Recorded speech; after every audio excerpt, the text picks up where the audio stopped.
तो कहानी शुरू होती है मई 2011 से। कंसल्टेंट ने हमारे साथ धोखा ये किया कि इस बात की डिमांड की कि हमें सारे ईयर की पूरी ईयर की आप पहले फीस पे करें। यूके की तो गलियों में पैसे पड़े हैं, बस जाना है और जाके इकट्ठे करने हैं। तो यूके आने के बाद ही तो आपकी असल स्ट्रगल शुरू होती है। हमने किराया कहाँ से पे करना है, मैं भी सोचती थी कि बस एक दफा यूके पहुंच जाऊं, 2 साल का PSW मिल जाएगा। हम वो आखिरी बैच थे जिस पे PSW बंद कर दिया गया। ट्वाइक का नाम सुनते ही बहुत सारे लोग जो इस ट्वाइक वार्डिंग बॉडी का विक्टिम रहे हैं उनको समझ आ गई होगी कि आगे हमारे साथ क्या हुआ। बिस्मिल्लाहिर्रहमानिर्रहीम, अस्सलाम वालेकुम and welcome to life in UK with Umme Harim. आज की मेरी वीडियो है मेरे पर्सनल एक्सपीरियंस पे कि मैं एक स्टूडेंट यहाँ पे आई थी और स्टूडेंट से लेकर नेशनलिटी हासिल करने का सफ़र मेरा कैसा रहा, मैंने उसमें क्या क्या तकलीफ़ें देखी, मैंने क्या क्या स्ट्रगल की। एक बहुत ही मोटिवेशनल स्टोरी है आप लोगों के लिए जो यूके में नए आने वाले हैं या फिर जो यूके आना चाह रहे हैं और वीज़ाज़ अप्लाई करना चाह रहे हैं उनके लिए।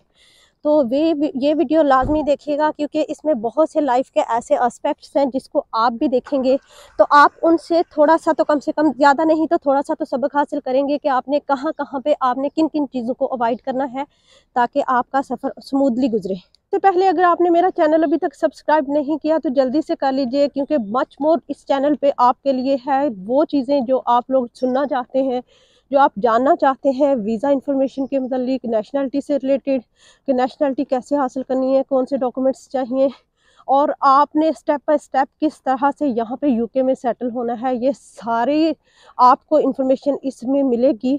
तो जल्दी से मेरा चैनल सब्सक्राइब कर लीजिए और वीडियो को लाइक शेयर ज़रूर कीजिएगा। तो चलते हैं अपने टॉपिक की तरफ।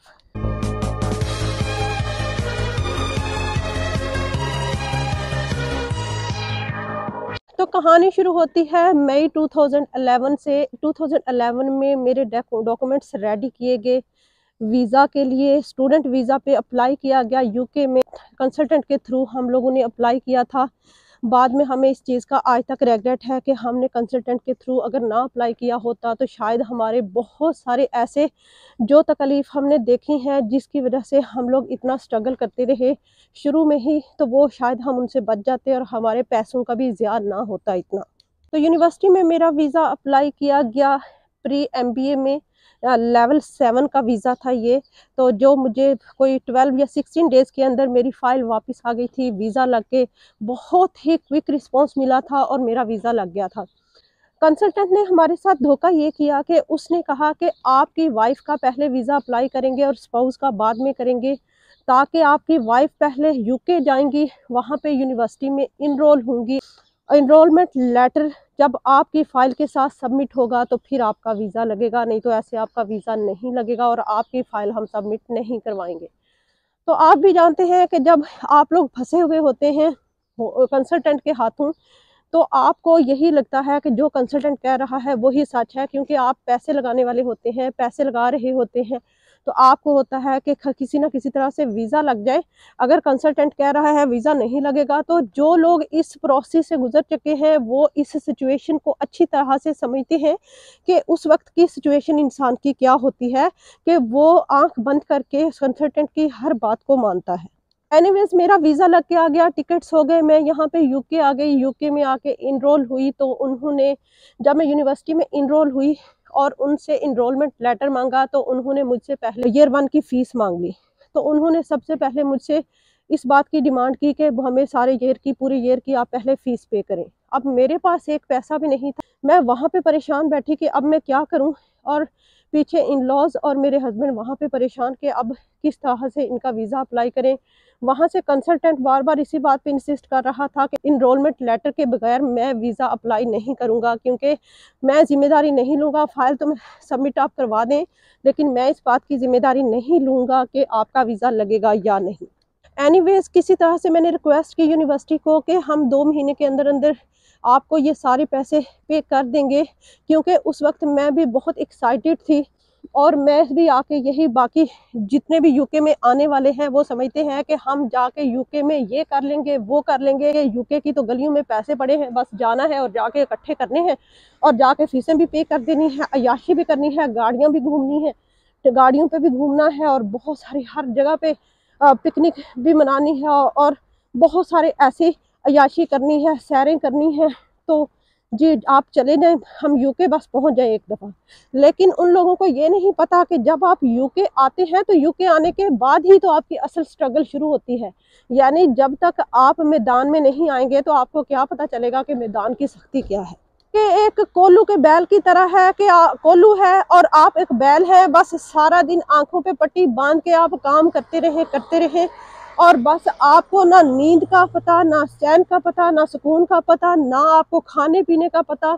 अगर नौकरी मिल जाती है तो, और अगर नौकरी नहीं मिलती तो उसके अपोजिट कर लेके सारा दिन इसी परेशानी में कि हमने किराया कहाँ से पे करना है, ये घर का ग्रॉसरी के पैसे कहाँ से पे करने हैं, ये सारे अखराजात हम कहाँ से लेंगे, तो कहाँ से हम पे करेंगे। तो जी ये सारी वो ज़रूरियात ज़िंदगी है।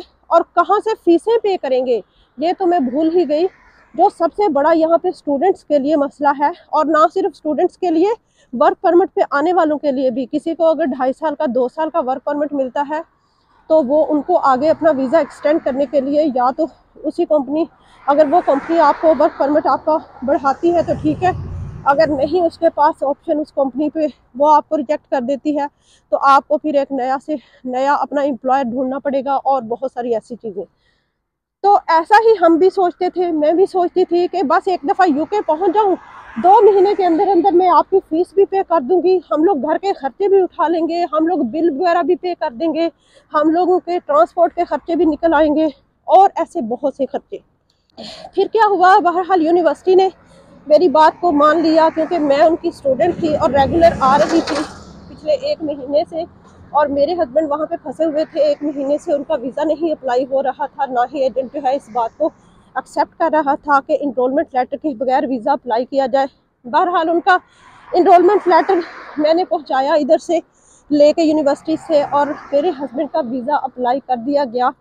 तो उसके बाद मेरे हस्बैंड का वीज़ा लग गया और मैं और मेरे हस्बैंड फिर अगस्त 2011 में यहाँ पहुँच गए। अब हमें ये था कि जब हम 1 साल का अपना 1.5 साल का कोर्स कंप्लीट करेंगे तो उसके बाद हमें तो 2 साल का PSW मिल जाएगा, जैसा कि हमें एजेंट ने बताया था। और ये यहाँ के यूके के रूल के मुताबिक बिल्कुल सही था उस वक्त। लेकिन हम वो आखिरी बैच थे, या यूँ कह लें कि अनलकी बैच थे, कि जब हम लोगों ने अप्लाई किया था और हमारा आखिरी बैच था जिस पे PSW बंद कर दिया गया। यानी आगे स्टूडेंट्स की लाइफ में एक और धमाका, एक और बुरी खबर थी कि PSW अब नेक्स्ट बैच को नहीं मिलेंगे। जो हमारा इनटेक बैच था उसको PSW नहीं दिया जाएगा और हम लोग फिर परेशान हो गए कि अब हम आगे वीज़ा कैसे बढ़ाएंगे।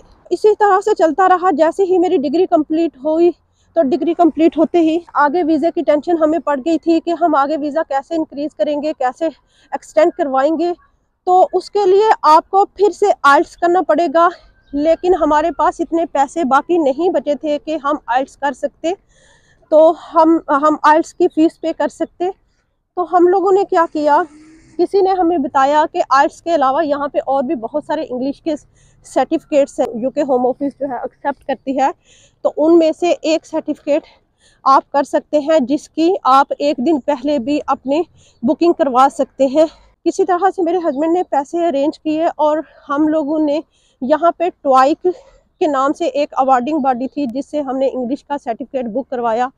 और किसी ने हमें बताया कि ये एजेंट्स बुक करते हैं और वो आपको बताएंगे। यहाँ पे उनके डिफरेंट प्लेसेस पे टेस्ट सेंटर्स बने हुए हैं, तो आप वहाँ पे वीज़ा अप्लाई कर सकते हैं, आप वहाँ पे टेस्ट दे सकते हैं। तो हम लोगों ने ऐसा ही किया, हम लोगों ने टेस्ट बुक करवाया 1 दिन पहले, क्योंकि हमारे पास पैसे ही 1 दिन पहले अरेंज हो पाए थे, क्योंकि उसके 1 हफ्ते के बाद हमने वीज़ा एप्लीकेशन डालनी थी और हमारे पास टाइम बहुत कम था। आइल्स बुकिंग के पैसे नहीं थे और आइल्स हम बुक करवाने के हमारे पास टाइम भी नहीं था, क्योंकि वीज़ा बिल्कुल ख़त्म होने पे था। लेकिन हम लोगों ने ट्वाइक पे इत्तेफाक नहीं किया, वहाँ पे ही सिर्फ हमने नहीं सोचा, हम लोगों ने साथ आइल्स की भी बुकिंग करवा ली। जैसे ही हमारे पास पैसे आए हम लोगों ने आइल्स की बुकिंग करवा के वीज़ा एप्लीकेशन तो भेज दी थी, उसके साथ दोबारा से कवर लेटर बना के हम लोगों ने अपना आइल्स भी साथ सबमिट करवा दिया। 5.5 बैंड मिनिमम चाहिए होते हैं, तो मेरे काफ़ी अच्छे बैंड आ गए थे ओवरऑल। तो इस तरह से मैंने वो भी साथ हम लोगों ने सबमिट करवा दिया।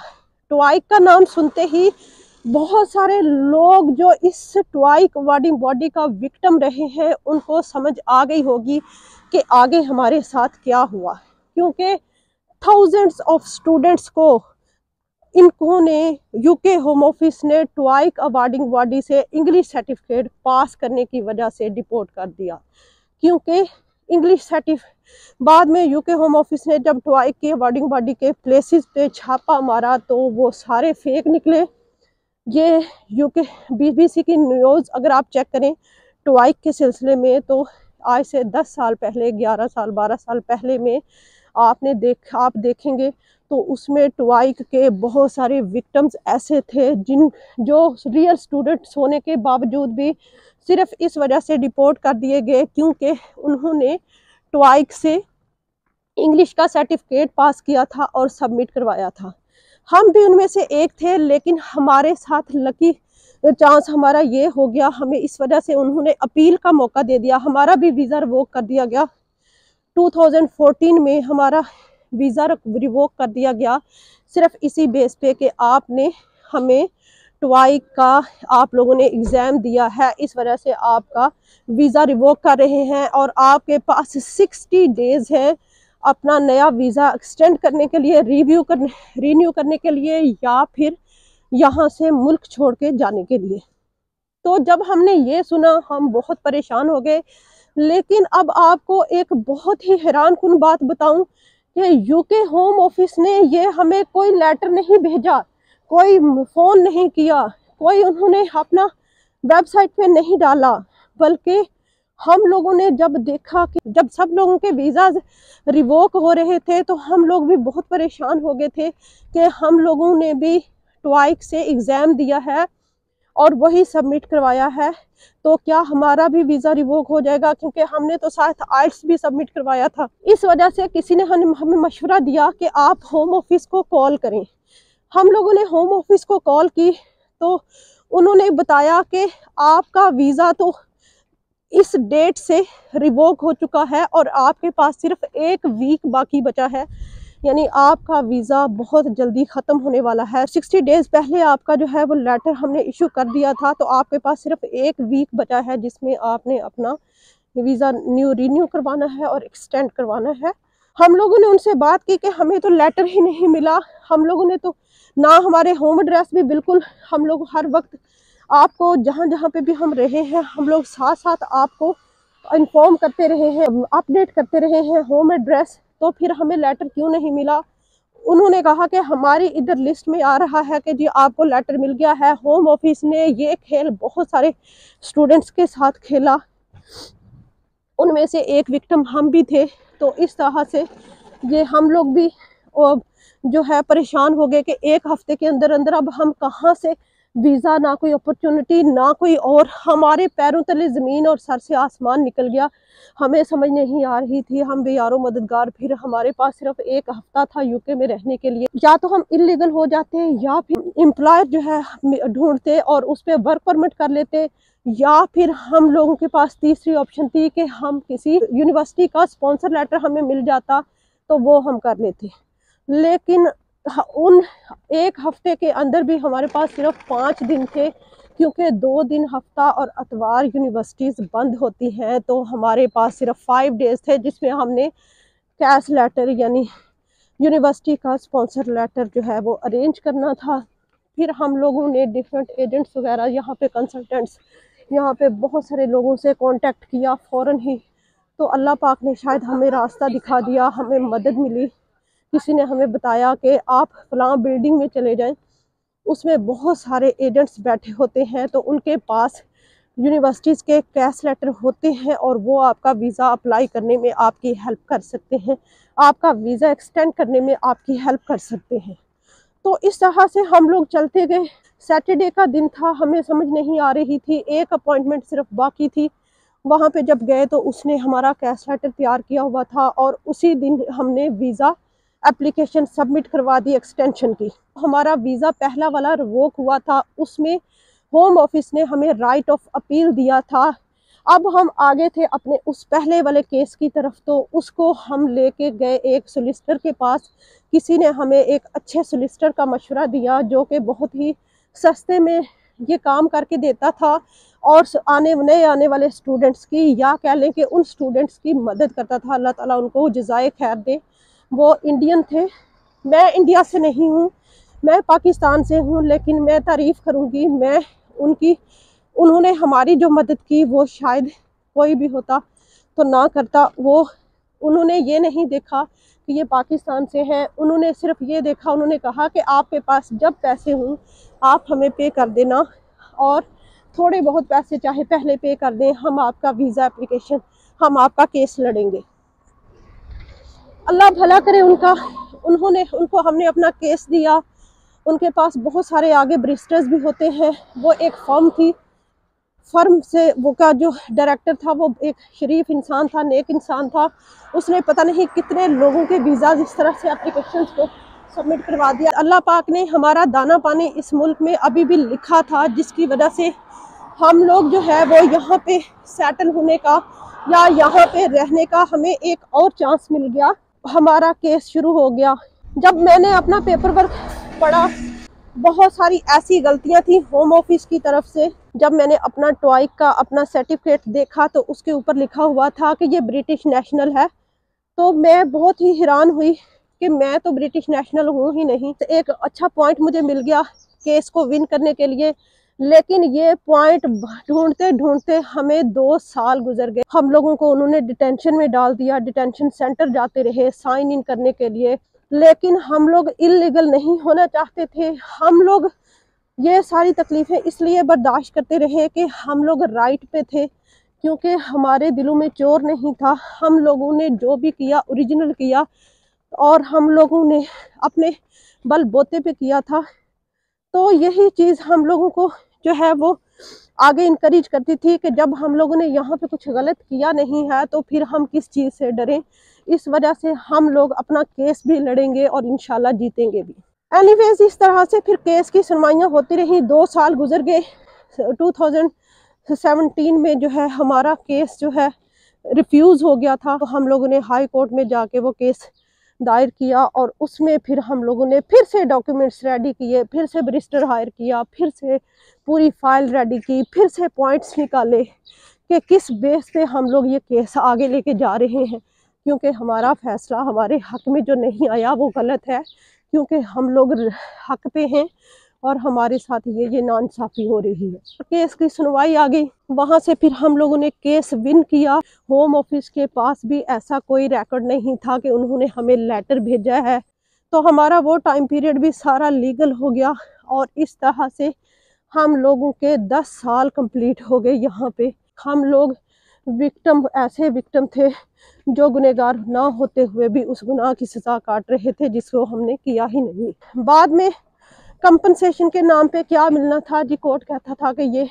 होम ऑफिस की गलती है, आप लोगों के साथ ज़्यादती हुई है, इस ज़्यादती में लोगों की ज़िंदगियां बदल जाती हैं, और बाद में ही कोर्ट कह देता है कि होम ऑफिस की तरफ से स्टूडेंट के साथ ज़्यादती हुई है और स्टूडेंट को कंपनसेट किया जाए। कंपनसेट में ज़्यादा से ज़्यादा 300 से 500 पाउंड मिलते थे, जो कि एक ना होने के बराबर थे, और उनके स्टडीज़ रुक जाती थी, आगे उनकी ज़िंदगियां ख़त्म हो जाती थी, ना कहीं वो काम कर पाते थे।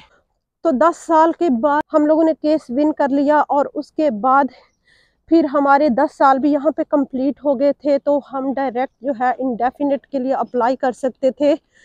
इतनी देर में अल्लाह पाक ने मुझे एक तीसरी बेटी भी अता कर दी, अल्हम्दुलिल्लाह। मैं बहुत खुश थी। हाँ, शायद लोग यहाँ पे बहुत सारे ऐसे आएंगे जो ये कहेंगे कि अल्लाह पाक ने बेटियां दी हैं, बेटे नहीं दिए, अल्लाह बेटा भी दे, ऐसा करे वैसा करे। अल्लाह पाक ने जिसके नसीब में जो लिखा होता है वही अता करता है, और शायद इन बेटियों के नसीब और इन बेटियों के कदम हमारे घर में पड़ने की वजह से ही शायद हमारी मुश्किलात आसान होती गई, और हम आगे आगे बढ़ते रहे, और अल्लाह पाक हमारे लिए तरक्की के रास्ते और हमारे लिए सक्सेस के रास्ते खोलता रहा।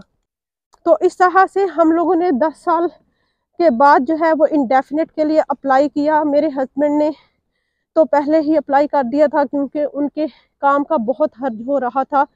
उनको जब हम लोगों को जब इस तरह से हमारे वीज़ा रिवोक किए गए, तो उस वक्त उन्होंने अपनी कंपनी शुरू की थी, जिसकी वजह से उनको बहुत ज़्यादा लॉस हुआ इस बात का कि वो काम नहीं कर पा रहे थे। फिर उन्होंने अपना केस अलग से लड़ा कि मुझे काम की इजाज़त दी जाए, क्योंकि मेरा केस, मेरी फाइल उससे पहले की है, इस रूल के चेंज होने से पहले की। तो मेरे हस्बैंड खुद ही अपने वकील थे, खुद ही अपने बैरिस्टर थे उस अदालत में, उस कोर्ट में। तो मेरे हस्बैंड केस विन कर गए और इस तरह से उनको काम की इजाज़त मिल गई और उन्होंने अपना बिजनेस शुरू किया। तो हम लोग अपने काम के लिए भी यहाँ पे लड़े कि हमें काम करने दो, हम लोग यहाँ पे रहने दो, हमें इसके लिए भी लड़े। हम लोगों ने हर चीज़ में केस को जीता। हाँ, क्योंकि हम लोग राइट पे थे, हम लोग हक पे थे। और हक पे जब कोई इंसान होता है तो रास्ते उसके लिए अल्लाह पाक खुद ही हमवार कर देता है। देर तो होती है, लेकिन देर का मतलब ये नहीं कि आप मायूस हो जाए, आप साबित कदम रहें। लेकिन शर्त यह है कि आप लोगों के साथ या आप लोग हक पे हों। 10 साल के रूट पे हमें यहाँ पे इंडेफिनिट मिल गया। इंडेफिनिट के बाद फिर हम लोगों ने जो है 1 साल के बाद यहाँ पे नेशनैलिटी के लिए अप्लाई किया। उससे पहले नेचुरलाइजेशन होती है, नेचुरलाइजेशन अप्लाई की। नेचुरलाइजेशन के 6 महीने के बाद आप पासपोर्ट अप्लाई कर सकते हैं, या 3 मंथ्स टू 6 मंथ्स लगते हैं टोटल आपको कि आपकी नेचुरलाइजेशन का रिप्लाई आता है। फिर आपको एक सर्टिफिकेट मिलता है, उस पे जाके फिर आप लोग जो है वो अपनी सेरेमनी बुक करवाते हैं अपने करीबी काउंसिल में, या उस जगह पे जहाँ पे आप रह रहे होते हैं। जो एड्रेस आपने होम ऑफिस को दिया होता है, उस एड्रेस के करीब जो काउंसिल लगती है वो आपकी सेरेमनी करवाएगी और आपको वो सर्टिफिकेट प्रोवाइड करती है। सर्टिफिकेट जब आपको, क्योंकि होम ऑफिस सर्टिफिकेट जो है वो आपकी काउंसिल को भेजता है और आपको ईमेल करता है कि आप अपनी नेचुरलाइजेशन अप्लाई कर दें इस काउंसिल में। आप अपना रेफरेंस नंबर ले जाएं और अपनी सेरेमनी अटेंड करें। उसके बाद सेरेमनी अटेंड करने के बाद जब आप सर्टिफिकेट के लिए अप्लाई करते हैं और जब आपको सर्टिफिकेट मिलता है तो उसके बाद आके आप लोग अपना पासपोर्ट अप्लाई कर सकते हैं। पासपोर्ट इस तरह से जी, आपका जब स्टूडेंट आते हैं तो स्टूडेंट से किस तरह से आप स्ट्रगल करके आपकी ज़िंदगियां गुजर जाती हैं। आपका जो टाइम पीरियड है, अगर तो आप अर्ली 20s में आए हैं तो फिर तो आपको जवानी में ही आपकी नेशनैलिटी मिल जाती है।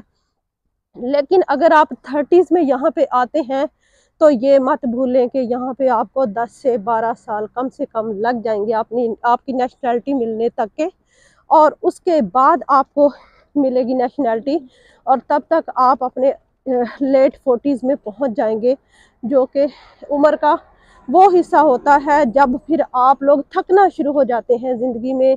यानी अर्ली 20s में इंसान बहुत ही जोशो खरोश से काम करता है, जज्बा होता है, एक्साइटमेंट होती है काम करने की, आगे बढ़ने की, कि हम ये कर लेंगे वो कर लेंगे हम लोग। और होता भी ऐसा ही है, हम लोग भी ऐसे ही, हम लोग अर्ली 20s में आए थे।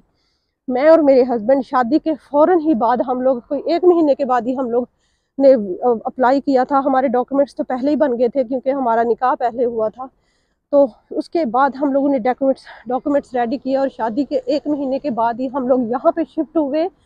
तो अर्ली 20s में थे, तो अब हम 30s में हैं। तो अल्हम्दुलिल्लाह हमारी बहुत ही अच्छे टाइम पे हम लोगों ने अपनी ज़िंदगी की स्ट्रगल की थी। आज हम लोग इस मुकाम पे हैं, हमारे पास अपना घर है, गाड़ी है, बच्चे खुश हैं, अच्छे स्कूल्स में पढ़ रहे हैं अल्हम्दुलिल्लाह, सारे अपने अपने डगर पे चल रहे हैं और अच्छा बिजनेस है यूके में अल्हम्दुलिल्लाह अल्हम्दुलिल्लाह। लेकिन अभी हम इतने बड़े या बूढ़े नहीं हुए, क्योंकि हम लोगों का ज़िंदगी के सही टाइम पे सही फैसला था। हमारा कह लें, हमारे माँ बाप का कह लें, जिन्होंने हमें यहाँ पे भेजा, या हम लोगों ने जिद करके यहाँ पे आना था। आपके अपने फैसले बताते हैं कि आप ज़िंदगी में कौन से फेज़ पे कहाँ पे होंगे। अल्लाह पाक अगर आपकी मदद करता है, आपका अगर दाना पानी यहाँ पे लिखा है, ठीक है, आपके अपने आप खुद ही जहन बन जाएगा कि आपने आगे क्या करना है। तो ये वो स्टोरी है जो मैंने यहाँ पे झेली है, यहाँ पे जी है, यहाँ पे ऐसी ज़िंदगी मैंने जी है। ये था जी मेरी आज की वीडियो का सफ़र। मैंने सफ़र कैसे किया, स्टूडेंट वीज़ा से लेकर अब तक का, नेशनैलिटी तक का, फिर घर लेने तक का। अगली वीडियोस में इंशाल्लाह मैं आपको साथ साथ बताऊंगी कि हम लोगों ने यूके में घर कैसे लिया, फिर मैं आपको बताऊंगी कि घर लेने के लिए कौन कौन से डॉक्यूमेंट्स चाहिए, और भी ऐसी बहुत सारी नई वीडियोस बताऊंगी। वीज़ा इंफॉर्मेशन के बारे में बताऊंगी, कौन सी कंट्री में वीज़ा अपॉर्चुनिटीज़ आई हैं वो बताऊंगी, ऐसी और बहुत सी वीडियो। मुझे उम्मीद है कि मेरी वीडियो आपको अच्छी लगी होगी। मेरी स्टोरी अगर आपको अच्छी लगी है तो प्लीज़ लाइक और शेयर ज़रूर कीजिएगा, और मेरे चैनल को सब्सक्राइब कर लें ताकि आने वाली हर नई वीडियो आप तक पहुंच सके और आप मेरी वीडियो से जो है मुस्तफ़ीद हो सकें, उसके हर इंफॉर्मेशन आप तक पहुंच सके और आप फ़ायदा लें। तो अब तक के लिए इतना ही। अपनी दुआओं में मुझे याद रखिएगा, अपना ढेर सारा ख्याल रखिएगा। तब तक के लिए फ़ी अमानिल्लाह।